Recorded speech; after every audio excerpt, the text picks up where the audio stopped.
Hello student, आप सभी का एक बार फिर से स्वागत है शर्मा ज्योग्राफी इस चैनल पे। मैं डॉक्टर गोपाल शर्मा आज एक नया सा क्वेश्चन लेके हम आए हैं। 1:7,920 निरूपक बिंदु पर एक सरल मापनी की रचना कीजिए जिस पर 4 फर्लांग और 66 गज की दूरी प्रदर्शित की जा सके।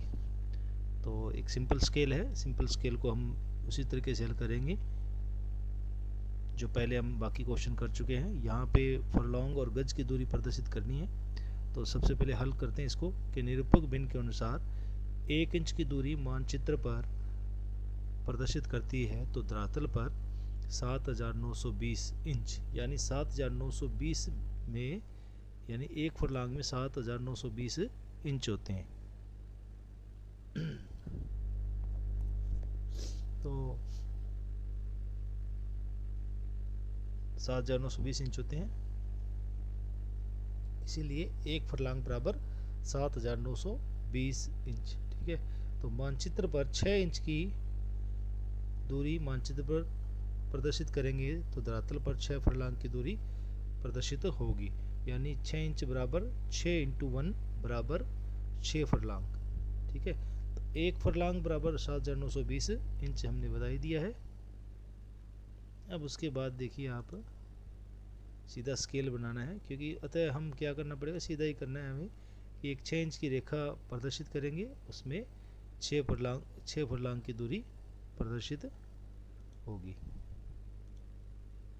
तो सबसे पहले हम 6 इंच की एक लंबी रेखा खींचेंगे, क्योंकि अगर इस क्वेश्चन में हिसाब से करते हैं, क्योंकि जो स्क्रीन के ऊपर जो था हमारे पास जो रूलर लिया गया था वो सेंटीमीटर में था, तो इसीलिए रूलर को सेंटीमीटर से कन्वर्ट करने के लिए, इंचेस में कन्वर्ट करने के लिए हमें उस हिसाब से रेखा बनाएंगे जो आपके इस डायग्राम के अंदर एक्यूरेट रेखा बनेगी।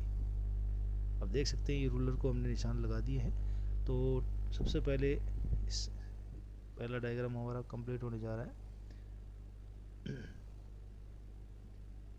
और इधर हम इंचेस बनाएंगे, जैसे कि 2.54 यानी 1 इंच में 202.5 और 4 सेंटीमीटर होते हैं। तो 2.54 को हम गुणा करेंगे, इंटू करेंगे 6 से।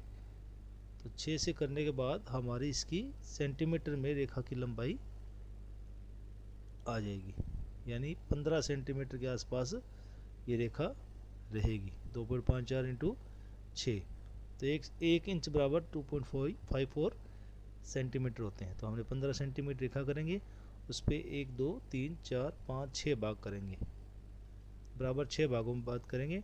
अब उसमें फर्स्ट जो पार्ट रहेगा उसको हम गौण भाग कहेंगे, बाकी प्राइमरी सेक्शन कहेंगे, और फर्स्ट पार्ट को हम छोड़ के 6 0 1 2 3 4 5 फरलांग लिखेंगे, और उसके बाद में उसके अंदर हमें गज की दूरी प्रदर्शित करनी, क्योंकि एक फरलांग में 220 गज होते हैं और एक गज 220 गज होते हैं, तो हमें 66 गज की दूरी प्रदर्शित करनी है। तो 220 बटे में 10 बराबर 22 गज, यानी हमें 22 के पार्ट करने हैं 10। तो 22 दाएँ 220, 22 × 10 बराबर 220 गज की दूरी प्रदर्शित हो जाएगी। तो एक तरफ फरलांग आ जाएंगे, एक तरफ गज की दूरी प्रदर्शित होगी। और हमें क्वेश्चन में पूछा गया है 4 फरलांग और 66 गज की दूरी है, तो फिर 4 के ऊपर जो एकदम हम एक चिन्ह लगाएंगे, और उस चिन्ह लगाने के बाद हम इसको प्रदर्शित करेंगे। और हमें 66 गज पूछा गया है, तो 22 44 और 22 3 66, यानी तीसरे जो उप विभाग है उस पे हम निशान लगाते हुए इसको प्रदर्शित करेंगे, तो हमारा 66 गज की दूरी प्रदर्शित होगी। तो इस प्रकार हमारा 1:7920 का जो है हमारा एक सिंपल साधारण स्केल जो है तैयार हो जाता है। और जो हमने लिखा उसी हिसाब से हमें रचना विधि भी कर सकते हैं। रचना विधि लिखने के लिए आपको आवश्यक है कि सबसे पहले हम एक 6 इंच लंबी सरल रेखा लेंगे, और जो 6 इंच सरल रेखा के लगभग 6 बराबर भागों में बांटेंगे, और उन बराबर भागों में प्राइमरी सेक्शन बांटने के बाद फर्स्ट प्राइमरी सेक्शन में उपविभाग यानी गौण भाग बनेगा, और बाकी जो है 1 2 3 4 5 फरलांग की दूरी अंकित करेंगे। ये सारे मान लिखने के बाद हमारा ये क्वेश्चन कंप्लीट हो जाएगा। धन्यवाद और उम्मीद है आपको ये समझ आया होगा।